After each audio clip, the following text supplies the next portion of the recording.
All right. What the hell is going on in Antarctica? Okay, I've been watching like Antarctica things kind of going on there, which looks like a fantastically brilliant place. Probably definitely not for the squeamish because of the cold and stuff like that. But being Canadian, I can take it. I drink cold with a glass of water. You know what I mean? Well, actually, I don't because a cold glass of water is okay, but a freezing one you can't drink it because it's ice. But anyway, okay. So what am I talking about? Well, Antarctica, being at the bottom of the world, has lots of conspiracies, lots of controversies, all kinds of stuff going on that might, get you down the rabbit hole quite a bit. And I don't want to go too far down the rabbit hole on this one. I want to just say with, just whatever. The idea that this is more open for your ideas and whatever. And please be kind, because I know the flat earthers and the hollow earthers are going to battle it out in this one. I'm not necessarily endorsing either side. I'm still a globist, that type of thing. I still believe we're on a spinning ball, that type of thing. And maybe we are, maybe we're not, whatever. But anyway, so what am I talking about? What's going on in Antarctica? Well, Antarctica, I'll jump into it. On the 12th of February, okay, the Pope and the Russian Orthodox Patriarch met up for the first time. Now, this is the first time these two met face-to-face, not these two individuals, but these two religious factions met face-to-face in 1,000 years. That's something significant. Now, mind you, right after the meeting, and these are old guys, these are old men. The Pope is an old guy, this Orthodox, can't even pronounce the name of the guy anyway, but the Russian Orthodox guy, leader, he's basically an old guy. These are probably guys well in their 70s, you know what I mean? Maybe even close to their 80s. Gets on a plane, goes here, goes there, ends up in Antarctica, and starts acting kind of a bit strange, and starts talking about how Antarctica is like the perfect example of humanity, where there's no guns there, nobody's killing each other there. It's all research and advancement and stuff like that. Sounds fine, but he blesses the area. Now there is an Orthodox church there. It's a tiny little church. I didn't know it was there. And there's settlements and research stations all over Antarctica. In any one given year, there's approximately something like 4,000 people there during the summer, and then during the winter, about 1,000 people stay, and people come and go, right? And different countries have different claims to Antarctica as well. So that said, it's kind of interesting. Now, the reason why this becomes something of interest, these are the blood falls in Antarctica. I forget why. It's some sort of a mineral or whatever. It looks like it's like blood coming out of the ground. Maybe it is. Who knows? From the hollow earth. Anyway, I won't start. So that in itself, okay, would be a unique visit. But then on election day, okay, you got John Kerry leaving on the 8th, arriving on the 9th, during the election when the Democrat Party obviously had a lot at stake in this election. You'd think you'd have all hands on deck. No, I'm going to go to Antarctica. Like it can't wait a day or two or whatever. No, we're going to Antarctica during the election. So John Kerry's in Antarctica for the election. That is bizarre. And John Kerry, remember, is a skull and bones guy. Maybe you believe in these secret organizations. They do exist. I mean, maybe you don't believe in them, but they do exist. It's something. Buzz Aldrin, who's a 33rd degree Mason. I didn't know he was a 33rd degree Mason. I should have suspected anybody pretty much on the TV that's prominent, or prominent figures in history tend to be Freemasons, right? Goes there, gets sick. He was wearing apparently all these kind of colonize Mars now kind of shirts and stuff like that. Goes there, gets sick, comes back, and he's dead at 94 or 95 years old. Now, one thing about Buzz Aldrin is that he apparently put out a tweet and some people are saying have come out to debunk it. I can't say it's true. I can't say it's not true. Just take it for what it is. And something along the lines of, we are all in danger. It's pure evil. So whatever he saw in Antarctica is completely, it freaked him out. So maybe it scared him to death. I don't know. So take that with a grain of salt. Some people say, no, that tweet never happened. It was a hoax. It was done by one of these UFO kind of fake newses or whatever. Okay, maybe yes, maybe no. But take it with a grain of salt, because maybe it's true, maybe it's not. Then you got Lockheed Martin, who's going there to build gas pipelines. Gas pipelines? Doesn't Lockheed Martin build like stealth jets? When the hell did they ever start building gas pipelines? Why is Lockheed Martin there to build gas? I don't think they're there for gas pipelines. I think that's a cover story. Um, and again, I'm not one of those people that I'm not a UFO nut or like that. I'm not saying that they don't exist. I think it's impossible that other life doesn't exist because of. I mean, just think of the odds of us existing. Well, then you'd say, well, it's billions and billions and billions. Everything had to be so perfect for us to exist that it's almost impossible for the planet to be the right climate, stuff like that. But then you start thinking about it. Well, for us to exist the way we do, yes, but I think every climate will breed its own thing. For example, Europa, one of or Titan, one of the moons of Jupiter, that type of thing. Uh, the moons of Saturn. Antarctica, I think, is proof where there's supposed to be no life in Antarctica, but yet you got all these little critters running around. You've got tons of penguins, you got sea lions and stuff like that, and then you've got these all kinds of strange-looking albino type crustaceans, and maybe not crustaceans, but little sea creatures anyway, that they're discovering all the time in Antarctica. It's like Antarctica is teeming with life when it shouldn't be. You know what I mean? Like you would think, okay, well that's the most desolate place on Earth next to a desert, but life finds its way, right? So the water bear exists there. If you don't know about the water bear, it's the most resilient creature ever discovered. Can exist into minus 300, can exist up to 160 degrees. It's a little tiny microscopic little thing. Looks like a little mini bear, and they call it water bear. Very interesting if you don't know about the water bear. So yeah, that said, a guy named James Clapper, a CIA head,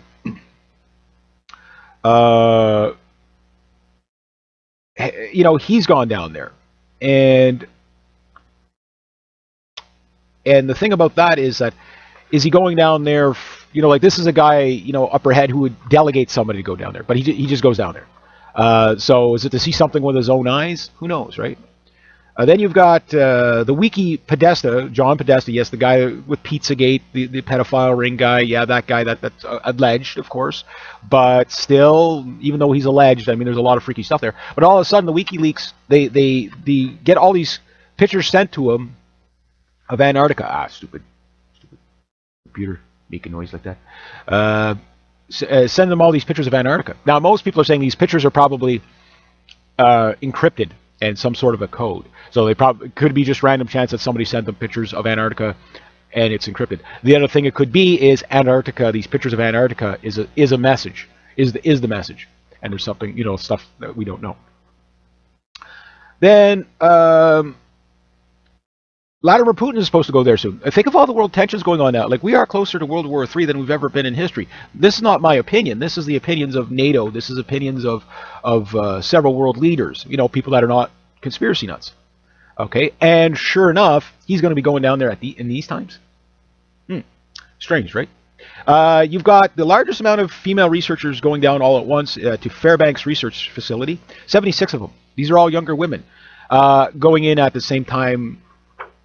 Like they're heading down there now, I guess, or already down there at the making of this video. And it's climate change, all that stuff, which I think the climate change thing is still a hoax. Like, I mean, the climate is always changing. Let's keep going here. They found a 100-kilometer crack. I'm not sure exactly where. And this 100-kilometer crack, this picture is not of it. It's basically something to do with an ice sheet could break off or something like that. Which, if a big enough ice sheet did break off in Antarctica, it could create the devastation around the world in tsunamis, right? So that type of thing. So that's something to look at. Now, there was a French astronaut back in the 90s, I believe, or in the 80s. She was the first French astronaut. Her name was Evelyn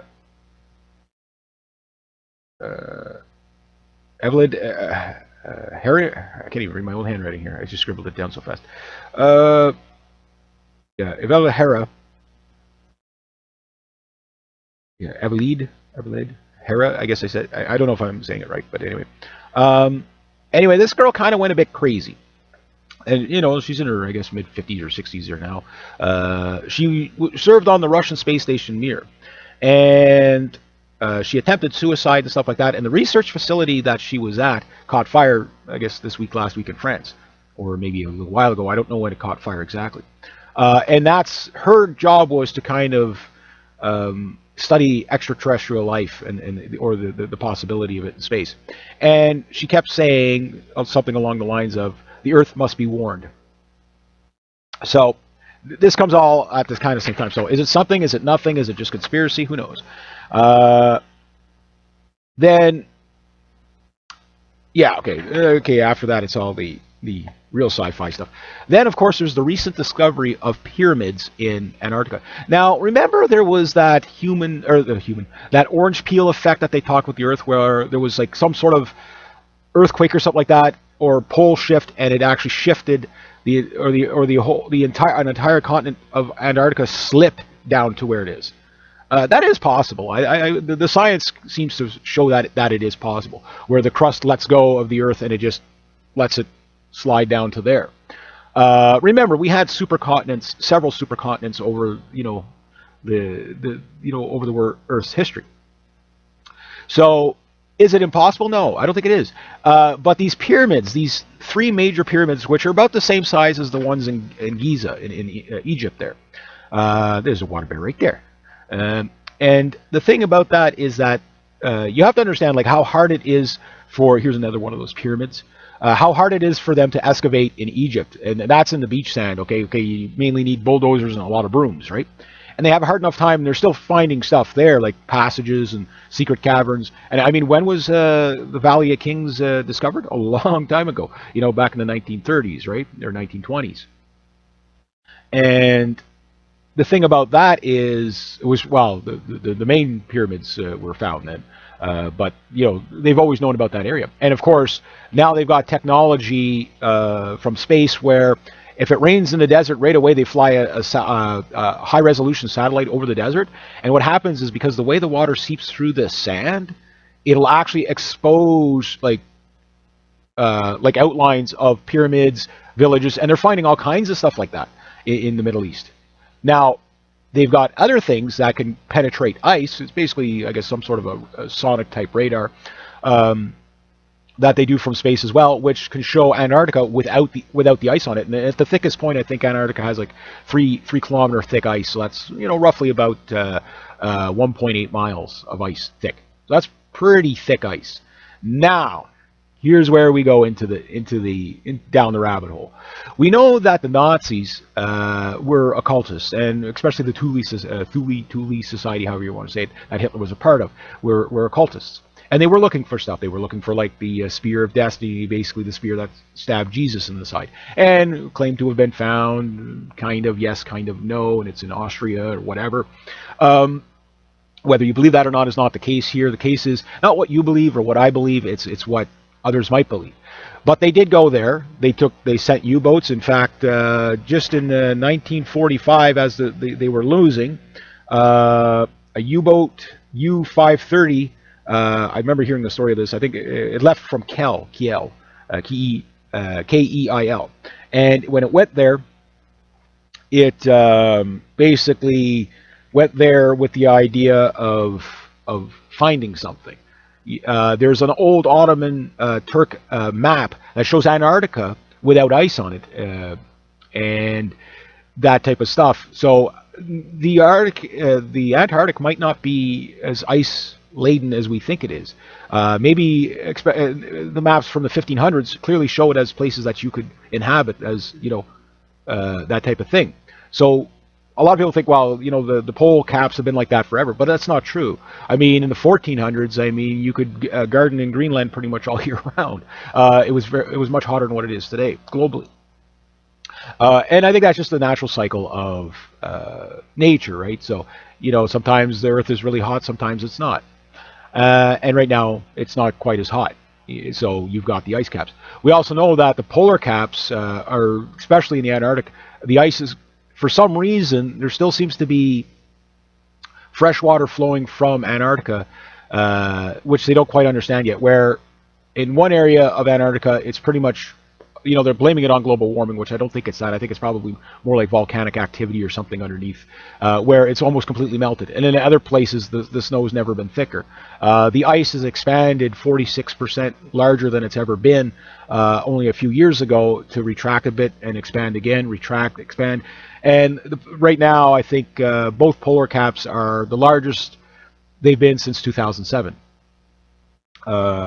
That type of thing. So the global warming thing doesn't seem to be be really taken. Now, some people are thinking that the whole aerosol spraying for the chemtrails to get warming is to melt something in Antarctica so that they could find something, but it's hard to say. So there's also rumors out there of Obama coming out just before because I mean, this man, his presidency has been a disaster. No matter how much the media tries to play it up. Yes, there are people that believe everything they hear on the mainstream media, and everything else outside the mainstream media is fake news. Okay, fair enough. You can't reach those people.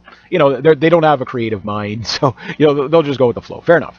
But think about it this way: if he comes out and says, "Yes, we just found an advanced civilization before the end of his presidency," that will trump Trump. You know what I mean? Like, oh yeah, never mind all the bad things with Obama. Look what he discovered. It's kind of like how Stephen Harper, was on the ship when they discovered the Franklin, the Lost Franklin expedition, right? So that type of thing. It puts a feather in your cap.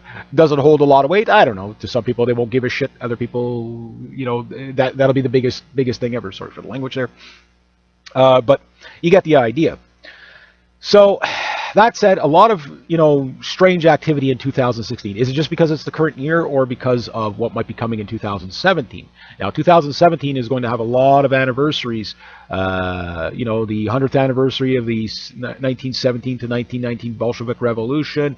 I think I had it all written down what it was. That's one thing. There's 50 years of the Balfour Declaration, the 50 years of the Zionist takeover of Jerusalem. There's 1,000 years of the first Masonic Lodge, and the list goes on and on and on. There's a whole bunch of things that are basically, a lot of it has to do with Zionism and stuff like that. So just interesting, 50 years of the Liberty, USS Liberty being attacked, that type of thing. Does it have something to do with something? Maybe yes, maybe no. I don't know. But we'll have to wait and see. And in 2017, I think 2017 is going to be a globally rough year, particularly economically for a lot of people. You can clearly see them setting up, people for disaster now, for a huge economic collapse. Maybe it's just to get rid of Trump, whatever, I don't know. But that said, let's get back to Antarctica here. So we got all these strange things popping up in Antarctica. We got pyramids, and when you have pyramids, you have civilization. That's the proof right there. So, well, we haven't found civilization yet, but if you found pyramids, you found a civilization. How old is it? This also, the implications of this could change the world in a lot of ways. For example, if we go to the story of Atlantis, Plato's story of Atlantis, which sounds like a place he visited. It sounds, the guy he talked to, sounded like a very, dates and times, and this is what I saw when I was there. It didn't sound like a made-up story the way Plato describes it. But one thing that has a recurring theme, and it's the same with the Inca, it's the same with several native tribes, is they talk about people who came from the sea. And the people that came from the sea were the Atlanteans. There are different names for them around the world, but the Atlanteans. Now, the lost continent of Atlantis. Some people theorize that Antarctica is the lost continent of Atlantis. But however, you got to think of the size of Antarctica is almost double the size of Australia. Like, it's a huge massive land mass. It's huge. So that said, getting back to the Nazis, we know the Nazis were occultists. We know that they were obsessed with the master race and the Atlanteans. They had big parades about it, stuff like that. And that they were basically kind of like Indiana Jones, the first movie, kind of going all over the place looking for relics, looking for this, looking for that. And what were they looking for exactly in Antarctica? Well, there's speculations that they were just building bases there, and they did, and Russians did find some of these bases. They've openly admitted that. And these underground bases and caverns and tunnels were basically going to be places where, like any, during any, conquering expedition, you would, have places all over the world where you could stage military bases so that you could, kind of the same way the U.S. puts 700 military bases around the world. So that if war breaks out, you've got somebody everywhere, right? So maybe that's all the Nazis were up to. But a lot of them were never heard from again. That's the thing. Like, a lot of them were never seen again. And they went there. Nobody really knows exactly what they were doing there. Nobody knows exactly what they found when they were there. But the Russians did take over a lot of areas where the Nazis went. Now, the KGB came out in, I don't think I have the year here, but the KGB came out about the declassification of Operation High Jump. And, Admiral Byrd, who's kind of given the rise to the flat earther theory, or the hollow earther theory, depending on which way people take his statements. And he's, back in the 1946, Got it listed down here. So 1946. Yeah, where is it here? Operation High Jump. Where do we got it? Yeah, it was like 1946 to 1949 or something like that. He talks about that they're going down there to basically, it's the last unexplored place on Earth. From that, we've kind of been everywhere. He says, kind of if you're a young man and you wanted to, see something, spectacular, that's where you go.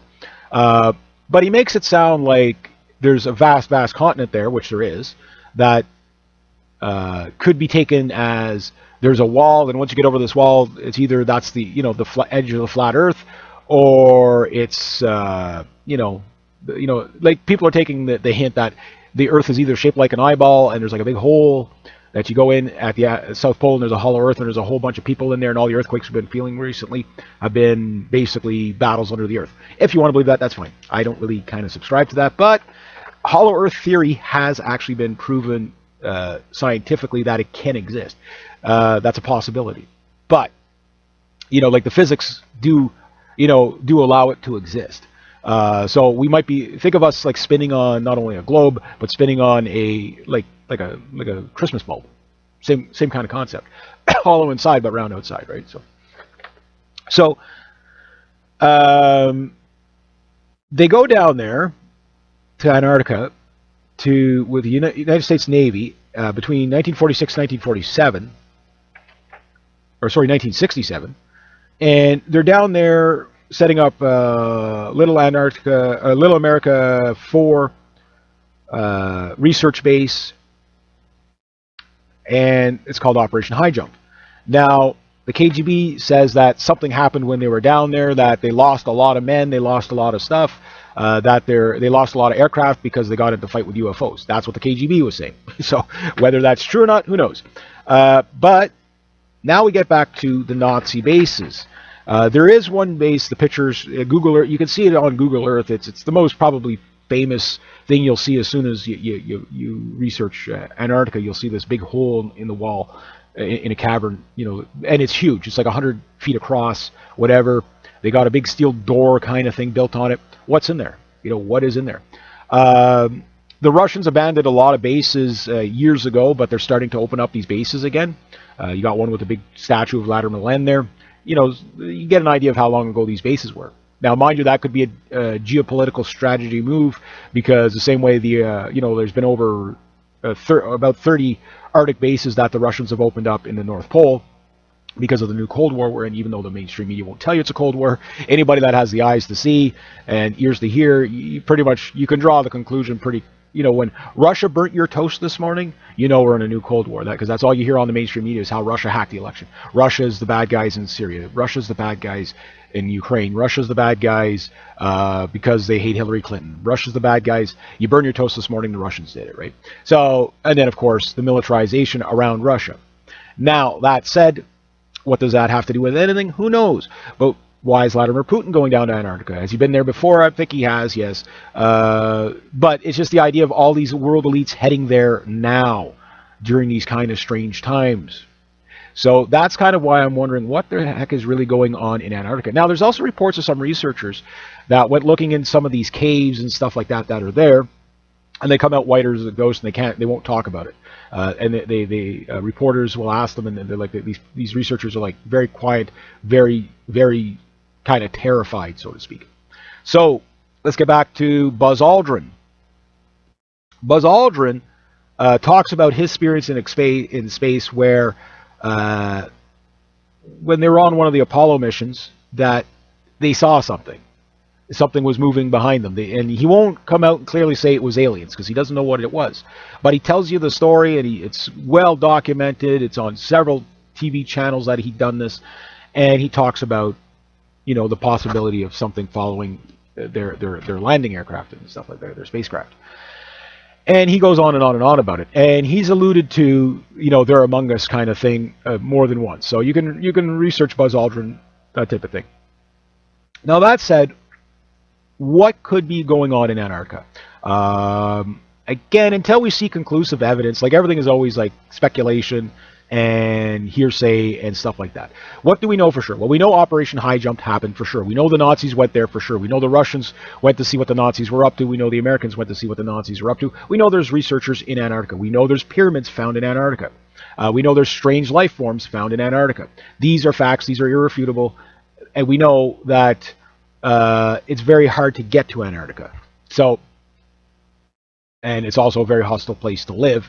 Again, you can't really grow food there. You can't really do much in Antarctica without, it's like trying to live on the surface of Mars, except for there's breathable air. That's about the only thing that's different between Mars and Antarctica, really, and except for the extreme heats in some of the areas. But it's the same kind of hostile environment. That said, they seem to keep finding things that, what is really under the ice, who knows? And these pyramids tell you there was a civilization, whether it was during the time where Antarctica is presently at, or it was somewhere before Antarctica was presently at. And we know Antarctica has been in that spot for a long, long time, meaning that these pyramids weren't built yesterday. They weren't built 5,000 years ago. They weren't probably even built 100,000 years ago. They were probably built millions of years ago, my speculation. Why? Because, again, how long ago? If the orange peel Earth theory holds true, and that Antarctica slipped down, from the center of the Atlantic, well, that tells you that happened a long time ago, that there were people there, beings there. Now, who are these people? I think that's probably the bigger thing, because let's say it comes out that, we hear about the, if we're going to get into the UFO stuff, the Nordic aliens, okay, the Nordic-looking aliens, basically, they look like Icelanders and Thor and stuff like that. Swedes and Thor, and, Icelanders, and, blonde hair, blue-eyed people, but really, really tall, like 6-7 feet tall. And these are considered a alien species, according to some of the... so let's say it comes out that they were there first. Okay, well, then that kills the out of Africa theory, doesn't it? And that also would give rise to the story of Atlantis. That would also give rise to a lot of other things. But then, where did they come from? That's if that theory. Now, let's say no, it wasn't. It was ancient Egyptians that were in there. Whoever built these pyramids are probably some of the first pyramids to ever be built on Earth. So, until they can date them, which we're not going to know, because the thing is, they won't even tell us that they found them. It was by accident that people discovered them, and you can clearly see these pyramids as pyramids. These aren't just, geological. You don't have 3 of these geological anomalies in a row. You know what I mean? Like, they're clearly pyramids down there, and they were discovered not that long ago. And I think, like anything, it was just a matter of time before people saw them on Google Earth. But Google Earth is shown some pretty crazy things all over the place. In Iceland and in all these places like that, where it looks like these big anomalies that you cannot tell what they are. And it's not like people can just go walk down the street and go look at it for themselves. We're at the mercy of the world elites being honest with us, which, when have they ever done that, right? So, did the Nazis actually find something very interesting in Antarctica? Well, I don't know. We'll never know for sure. But whatever it is that's going on in Antarctica, let's say let's go with just the, never mind down the rabbit hole stuff, but the plausible, mainstream accepted kind of stuff. Well, if they found like a crack in the basically in the ice, the ice walls there, that maybe a big chunk of, and I know there's always warnings of parts of the Antarctica breaking off and falling into the ocean and causing mass ecological devastation around the planet. Think about the tsunamis that come from there, right? Most, like they might not feel it right in the tip of Argentina. They'll get like a storm there, but maybe it wipes out an island in the South Pacific somewhere. You know what I mean? Just from, you get a couple of kilometers. How heavy is, 100 kilometers of ice wall? Let's say 100 feet high, 20 feet thick, 100 kilometers long. How much of a wave does that thing produce, right? That would be something. That would definitely rise the tides of the ocean until those icebergs would break up and melt off or whatever. But there's other things about Antarctica too that are kind of puzzling, such as where's all this fresh water coming from? Other than where like other than just the ice, the snow melting. You know what I mean? That is part of it. There's no doubt about that. But why is it working in one area like that and in the other area it's not? And then there's these strange holes in the ground that they keep finding. Is that just maybe geological thermal vents? Is that what that is? Who knows? We don't know. But let's say there's something there's something drawing people next to the average researcher to Antarctica. And it's not like you can really just go to Antarctica. It is very difficult to go to Antarctica. You can't just go there. Nobody really owns Antarctica. That's one beautiful thing about it. But to get there, you got to get a lot of permission. You've got to notify a lot of people. And it seems like you almost can only go there by invite. It seems like that. But the big thing about Antarctica is the secrecy around it. Why is it so secret? Like, I can understand communications-wise, it might be difficult to get messages out of Antarctica, but I mean, it's no different than getting a message from the space station when you think about it. Okay, the satellite flies over, send the messages now. They're going to have the highest speed internet there, bar none. I mean, this is government facilities everywhere. They don't skimp on that stuff. They're not going to say, okay, well, we're going to send people to Antarctica with just enough to keep the taxpayer happy. No, it's like NASA. They spare no expense. If a bolt should cost 30 cents, make sure you buy the one that's $300. That's what they're doing in Antarctica. They're not building cheap stuff there. They're not buying cheap stuff there. The facilities there are very heavily built. This is an expensive venture. So why all the secrecy? I can understand saying, well, we're working on this, but we can't release our findings yet. But if you look at archaeological digs and stuff like that around the world, it's definitely, yeah, we're working on it. We don't know what the facts are yet, so we're not going to tell you or speculate until we have more information. But yeah, we're working on it. But in Antarctica, it's kind of like, well, we're only there for climate change. That's it. That's the only reason why they're in Antarctica is for climate change. And think about how recent climate change is of a human invention, so to speak, in the sense of how they the only thing they're talking about is just taxing more people, global warming and climate change. Now, mind you, Lord Monckton, however you say his name, they finally found the algorithm that cheats people to prove that it's a climate hoax. That the climate is always changing, and right now they're threatening global warming, but now it's but if this changes, we're going to have an ice age. You know what I mean? That type of thing. So they don't really know. You could say, yes, I do believe we're going to go into a cooler climate because of the sun, and the sun has been doing kind of funky things too. There's big dark spots in the sun, not your usual, but like there's like a third of the sun is got like a big dark spot on it. Is the sun going to go dormant? You know what I mean? That type of thing. That could have some that would make sense why only selected people are going to Antarctica. Is okay, well, how do we survive in a sunless or very low sun environment? Think about how many people die if the sun were to lose half of its radiance overnight, type of thing. Almost everybody on the planet would freeze to death. Remember, there were 3 snowball Earths in our history. Could that be reoccurring again? I mean, that has to get pretty cold for that to happen.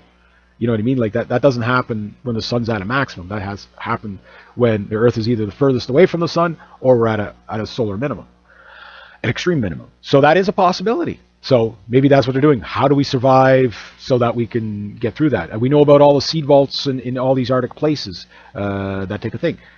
Who knows, right? We don't really know what they're up to, and they won't tell us. And the problem is that why not just tell everybody? Like, okay, well, the truth, you can't handle the truth, people will freak out, whatever.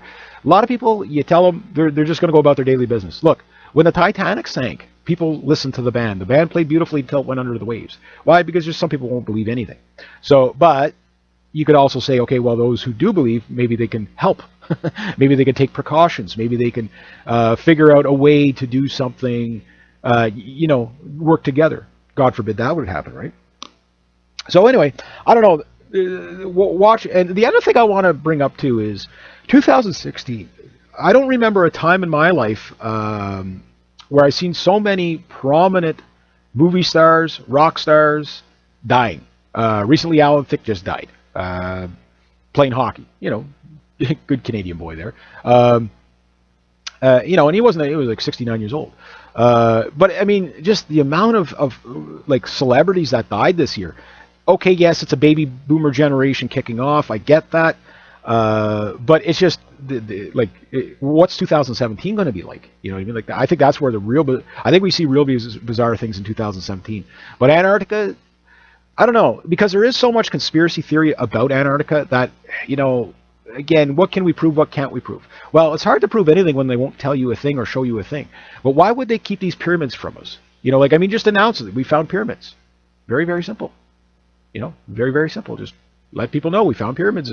They're clearly pyramids. There's, or we think they're pyramids. We're not 100% sure because we can't find any entrance. Maybe these are geological. We're going to study them a little more, but it looks like we found pyramids.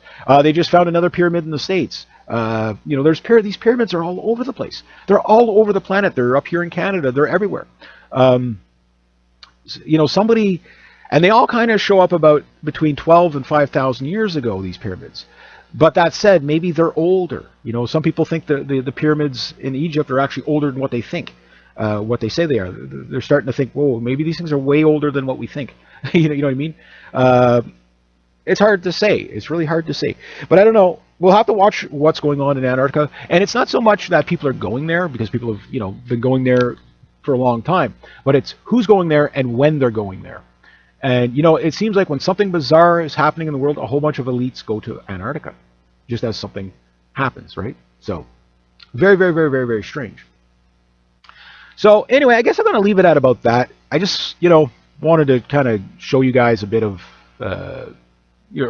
discuss with you guys a bit of, what do you think is going on there? I know some people are just, that's all UFOs and it's all this. I don't know if it's that or not.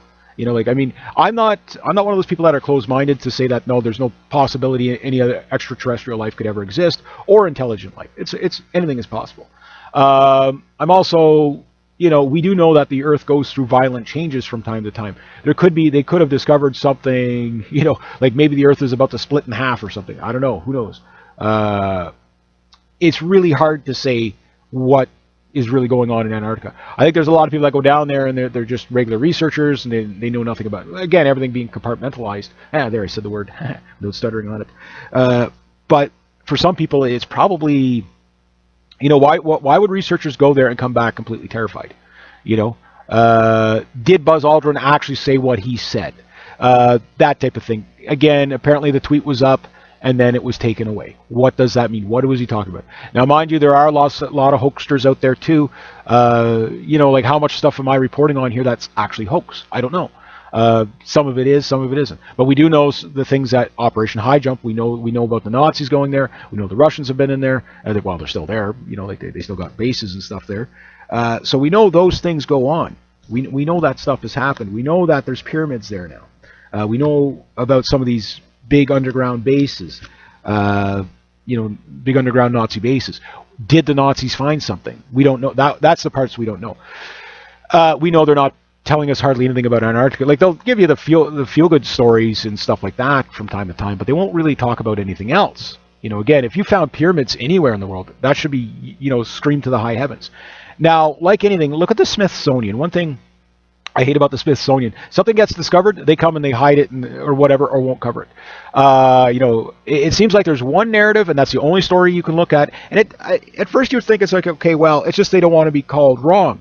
But that's not even it, because it's like, it's not a matter of, like, some of the people that, for example, make these discoveries, these people are long dead. So it wouldn't matter. You're not going to offend anybody by revising the history by saying, okay, well, this wasn't, Christopher Columbus wasn't the first to discover the Americas. There was people long before that, and there clearly seems to be that there was a lot of people moving around. There were Celts here, like 1,500 years ago. There was, what you call it, the Vikings, 1,000 to 1,500 years ago. That type of thing. They were here. Some of these other things seem to be 3,000, 4,000 years old, that they're finding.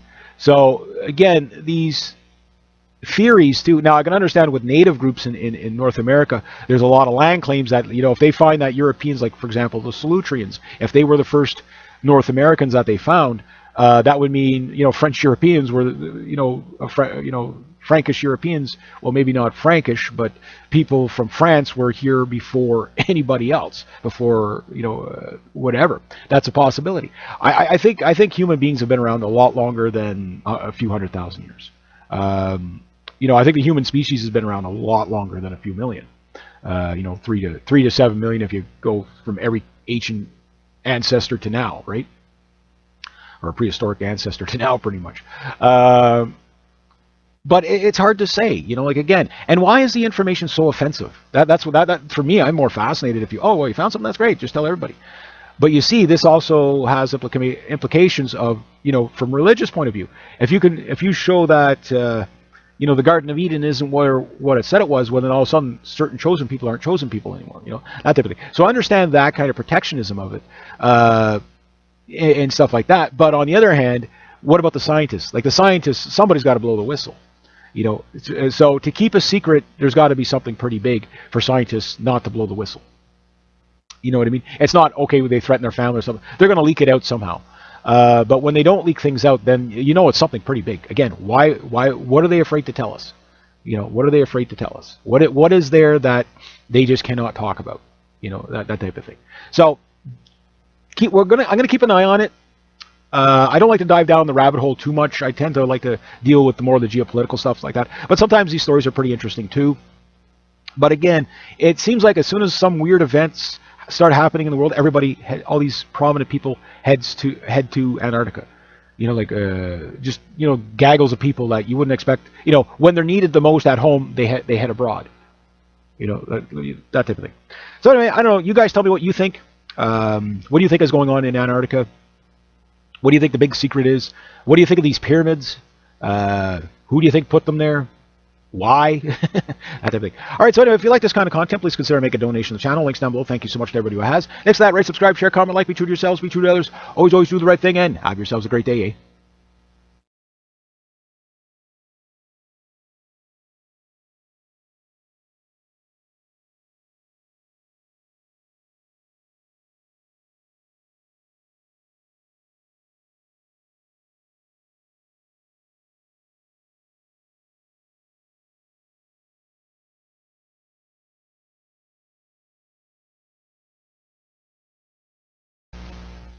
G'day, hi, and welcome. All right, what the hell is going on in Antarctica? Well, okay, I've been watching like Antarctica things kind of going on there, which looks like a fantastically brilliant place. Probably definitely not for the squeamish because of the cold and stuff like that. But being Canadian, I can take it. I drink cold with a glass of water. You know what I mean? Well, actually, I don't, because cold glass of water is okay, but a freezing one you can't drink it because it's ice. But anyway, okay, so what am I talking about? Well, Antarctica, being at the bottom of the world, has lots of conspiracies, lots of controversies, all kinds of stuff going on that might, get you down the rabbit hole quite a bit. And I don't want to go too far down the rabbit hole on this one. I want to just say with, just whatever. The idea that this is more open for your ideas and whatever. And please be kind, because I know the flat earthers and the hollow earthers are going to battle it out in this one. I'm not necessarily endorsing either side. I'm still a globist, that type of thing. I still believe we're on a spinning ball, that type of thing. And maybe we are, maybe we're not, whatever. But anyway, so what am I talking about? What's going on in Antarctica? Well, Antarctica, I'll jump into it. On the 12th of February, okay, the Pope and the Russian Orthodox Patriarch met up for the first time. Now, this is the first time these two met face-to-face, not these two individuals, but these two religious factions met face-to-face in 1,000 years. That's something significant. Now, mind you, right after the meeting, and these are old guys, these are old men. The Pope is an old guy, this Orthodox, I can't even pronounce the name of the guy anyway, but the Russian Orthodox guy, leader, he's basically an old guy. These are probably guys well in their 70s, you know what I mean, maybe even close to their 80s. Gets on a plane, goes here, goes there, ends up in Antarctica, and starts acting kind of a bit strange, and starts talking about how Antarctica is like the perfect example of humanity where there's no guns there, nobody's killing each other there. It's all research and advancement and stuff like that. Sounds fine, but he blesses the area. Now there is an Orthodox church there. It's a little tiny little church. I didn't know it was there. And there's settlements and research stations all over Antarctica. In any one given year, there's approximately something like 4,000 people there during the summer, and then during the winter, about 1,000 people stay, and people come and go, right? And different countries have different claims to Antarctica as well. So that said, it's kind of interesting. Now, the reason why this becomes something of interest, these are the blood falls in Antarctica. I forget why. It's some sort of a mineral or whatever. It looks like it's like blood coming out of the ground. Maybe it is. Who knows? From the hollow earth. Anyway, I won't start. So that in itself, okay, would be a unique visit. But then on election day, okay, you got John Kerry leaving on the 8th, arriving on the 9th, during the election when the Democrat Party obviously had a lot at stake in this election. You'd think you'd have all hands on deck. No, I'm going to go to Antarctica. Like it can't wait a day or two or whatever. No, we're going to Antarctica during the election. So John Kerry's in Antarctica for the election. That is bizarre. And John Kerry, remember, is a skull and bones guy. Maybe you believe in these secret organizations. They do exist. I mean, maybe you don't believe in them, but they do exist. It's something. Buzz Aldrin, who's a 33rd degree Mason. I didn't know he was a 33rd degree Mason. I should have suspected anybody pretty much on the TV that's prominent, or prominent figures in history tend to be Freemasons, right? Goes there, gets sick. He was wearing apparently all these kind of colonize Mars now kind of shirts and stuff like that. Goes there, gets sick, comes back, and he's dead at 94 or 95 years old. Now, one thing about Buzz Aldrin is that he apparently put out a tweet and some people are saying have come out to debunk it. I can't say it's true. I can't say it's not true. Just take it for what it is. And something along the lines of, we are all in danger. It's pure evil. So whatever he saw in Antarctica is completely, it freaked him out. So maybe it scared him to death. I don't know. So take that with a grain of salt. Some people say, no, that tweet never happened. It was a hoax. It was done by one of these UFO kind of fake newses or whatever. Okay, maybe yes, maybe no. But take it with a grain of salt, because maybe it's true, maybe it's not. Then you've got Lockheed Martin, who's going there to build gas pipelines. Gas pipelines? Doesn't Lockheed Martin build like stealth jets? When the hell did they ever start building gas pipelines? Why is Lockheed Martin there to build gas? I don't think they're there for gas pipelines. I think that's a cover story. And again, I'm not one of those people that I'm not a UFO nut or like that. I'm not saying that they don't exist. I think it's impossible that other life doesn't exist because of, just think of the odds of us existing. Well, then you'd say, well, it's billions and billions and billions. Everything had to be so perfect for us to exist that it's almost impossible for the planet to be the right climate, stuff like that. But then you start thinking about it, well, for us to exist the way we do, yes. But I think every climate will breed its own thing. For example, Europa, or Titan, one of the moons of Jupiter, that type of thing. The moons of Saturn.